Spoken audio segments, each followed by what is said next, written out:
بسم اللہ الرحمن الرحیم۔ شروع اللہ کے نام سے جو بڑا مہربان نہایت رحم والا ہے۔ محترم ناظرین، اس ویڈیو میں میں آپ کے ساتھ غزوہ احد سے متعلق کچھ باتیں شیئر کرنے جا رہا ہوں، تو ویڈیو کو پورا دیکھیے گا۔ اس ویڈیو کو لائک اور اپنے دوستوں کے ساتھ شیئر ضرور کیجیے گا، اور اگر چینل پہ نئے ہیں تو چینل کو ضرور سبسکرائب کیجیے گا۔ محترم ناظرین، جنگ احد 7 شوال 3 ہجری بمطابق 23 مارچ 625 عیسوی میں مسلمانوں اور مشرکین مکہ کے درمیان احد کے پہاڑ کے دامن میں ہوئی۔ مشرکین کے لشکر کی قیادت ابو سفیان کے پاس تھی، اور اس نے 3000 سے زائد افراد کے ساتھ مسلمانوں پر حملے کی ٹانی تھی، جس کی باقاعدہ تیاری کی گئی تھی۔ مسلمانوں کی قیادت حضور آخر الزمان صلی اللہ علیہ وسلم نے کی۔ اس جنگ کے نتیجے کو کسی کی فتح یا شکست نہیں کہا جا سکتا، کیونکہ دونوں طرف شدید نقصان ہوا، اور کبھی مسلمان غالب آئے اور کبھی مشرکین۔ لیکن آخر میں مشرکین کا لشکر لڑائی ترک کر کے مکہ واپس چلا گیا۔ محترم ناظرین، غزوہ بدر میں مسلمانوں کو شاندار فتح ہوئی تھی۔ اس کے بعد علاقے کی قوتوں بشمول قریش مکہ اور یہودیوں کو اندازہ ہوا کہ اب مسلمان ایک معمولی قوت نہیں رہے۔ شکست کھانے کے بعد مشرکین مکہ نہایت غصے میں تھے، اور نہ صرف اپنی بے عزتی کا بدلہ لینا چاہتے تھے، بلکہ ان کی تجارتی راستوں پر دوبارہ قبضہ کرنا چاہتے تھے، جن کی ناکہ بندی مسلمانوں نے غزوہ بدر کے بعد کر دی تھی۔ جنگ کے شعلے بھڑکانے میں ابو سفیان، اس کی بیوی ہندہ اور ایک یہودی کعب الاشرف کے نام نمایاں ہیں۔ ہندہ نے اپنے گھر میں محفلیں شروع کر دی، جس میں اشعار کی صورت میں جنگ کی ترغیب دی جاتی تھی۔ ابو سفیان غزوہ احد سے کچھ پہلے مدینہ کے قریب ایک یہودی قبیلے کے سردار کے پاس کچھ دیر رہائش رکھی، تاکہ مدینہ کے حالات سے مکمل آگاہی ہو سکے۔ ابو جہل غزوہ بدر میں مارا گیا تھا، جس کے بعد قریش کی سرداری ابو سفیان کے پاس تھی، جس کی قیادت میں مکہ کے دارالندوہ میں ایک اجلاس میں فیصلہ ہوا کہ جنگ کی تیاری کی جائے۔ اس مقصد کے لیے مال و دولت بھی اکٹھا کیا گیا۔ جنگ کی بھرپور تیاری کی گئی۔ 3000 سے کچھ زائد سپاہی، جن میں سے 700 زرہ پوشتے، تیار ہو گئے۔ ان کے ساتھ 200 گھوڑے اور 300 اونٹ بھی تیار کیے گئے۔ کچھ عورتیں بھی ساتھ گئیں، جو اشعار پڑھ پڑھ کر مشرکین کو جوش دلاتی تھیں۔ محترم ناظرین، ابو سفیان کی بیوی ہندہ نے یہ ارادہ کیا کہ حضور صلی اللہ علیہ وسلم کے چچا حضرت حمزہ رضی اللہ تعالی عنہ کا کلیجہ چبائے گی۔ چنانچہ اس مقصد کے لیے اس نے حمزہ رضی اللہ تعالی عنہ کے قتل کے لیے اپنے ایک غلام کو مخصوص طور پر تیار کیا۔ بالآخر مارچ 625 عیسوی میں یہ فوج مسلمانوں کا مقابلہ کے لیے روانہ ہو گئی۔ محترم ناظرین، حضرت محمد صلی اللہ علیہ وسلم کے چچا عباس نے، جو مکہ ہی میں رہتے تھے، انہیں مشرکین کی اس سازش سے آگاہ کر دیا تھا۔ حضور صلی اللہ علیہ وسلم نے انصار مہاجرین سے مشورہ کیا کہ شہر میں رہ کر دفاع کیا جائے یا باہر جا کر جنگ لڑی جائے۔ فیصلہ دوسری صورت میں ہوا، یعنی باہر نکل کر جنگ لڑی جائے۔ چنانچہ 6 شوال کو نماز جمعہ کے بعد حضور صلی اللہ علیہ وسلم نے اصحاب کو استقامت کی تلقین کی، اور 1000 کی فوج کے ساتھ مدینہ سے روانہ ہو گئے۔ اشواط کے مقام پر ایک منافق عبداللہ بن ابی 300 سواروں کے ساتھ جنگ سے علیحدہ ہو گیا، اور بہانہ یہ بنایا کہ جنگ شہر کے اندر رہ کر لڑنے کا اس کا مشورہ نہیں مانا گیا۔ ہفتہ 7 شوال 3 ہجری بمطابق 23 مارچ 625 عیسوی کو دونوں فوجیں احد کے دامن میں آمنے سامنے آ گئیں۔ احد کا پہاڑ مسلمانوں کی پشت پر تھا۔ وہاں ایک درہ پر حضور صلی اللہ علیہ وسلم نے عبداللہ بن جبیر کی قیادت میں 50 تیر اندازوں کو مقرر کیا، تاکہ دشمن اس راستے سے میدان جنگ میں نہ آ سکے۔ محترم ناظرین، جنگ کا آغاز مشرکین کی طرف سے ہوا۔ جب ابو عامر نے تیر اندازی کی، اس مرحلہ پر 9 افراد مشرکین کی طرف سے آئے، جو سب قتل ہوئے۔ دوسرے مرحلے میں مشرکین مکہ نے اکٹھا بھرپور حملہ کر دیا۔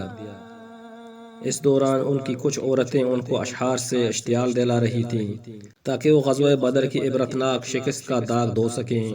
ابتدا کی زبردست جنگ میں مسلمانوں نے مشرکین کے کئی لوگوں کو قتل کیا، جس پر مشرکین فرار ہونے لگے۔ مسلمان یہ سمجھے کہ وہ جنگ جیت گئے ہیں۔ چنانچہ درہ عینین پر تعینات اصحاب نے حضور صلی اللہ علیہ وسلم کی یہ ہدایت فراموش کر دی کہ درہ کسی قیمت پر نہیں چھوڑنا، اور درہ چھوڑ کر میدان میں مال غنیمت اکٹھا کرنا شروع کر دیا۔ صرف 10 افراد درہ پر رہ گئے۔ خالد بن ولید، جو اس وقت مسلمان نہیں ہوئے تھے، نے موقع غنیمت جانتے ہوئے کوہ احد کا چکر لگا کر درہ پر قبضہ کر لیا اور مسلمانوں پر یکدم پیچھے سے وار کر دیا۔ اسی اثنا میں افواہ گرم ہوئی کہ حضرت محمد صلی اللہ علیہ وسلم شہید کر دیے گئے ہیں۔ یہ سن کر اکثر اصحاب نے ہمت ہار دی اور راہ فرار اختیار کی۔ کچھ لوگ میدان جنگ سے فرار ہو گئے اور تیسرے دن واپس آئے۔ کچھ ارد گرد کی پہاڑیوں پر چڑھ گئے اور افسوس کیا کہ وہ عبداللہ بن ابی کے ساتھ کیوں نہ چلے گئے۔ کچھ لوگوں نے یہ سوچا کہ حضور صلی اللہ علیہ وسلم کے بعد زندگی کسی کام کی نہیں۔ کچھ لوگ حضور صلی اللہ علیہ وسلم کے ساتھ رہ گئے اور ان کی بھرپور حفاظت کی۔ محترم ناظرین، اس موقع پر حضور صلی اللہ علیہ وسلم نے حضرت علی کرم اللہ وجہ کو ایک تلوار بھی عنایت کی جو ذوالفقار کے نام سے مشہور ہیں۔ اس دوران حضور درود کے دانت شہید ہوئے۔ حضرت حمزہ رضی اللہ تعالی عنہ بھی شہید ہو گئے۔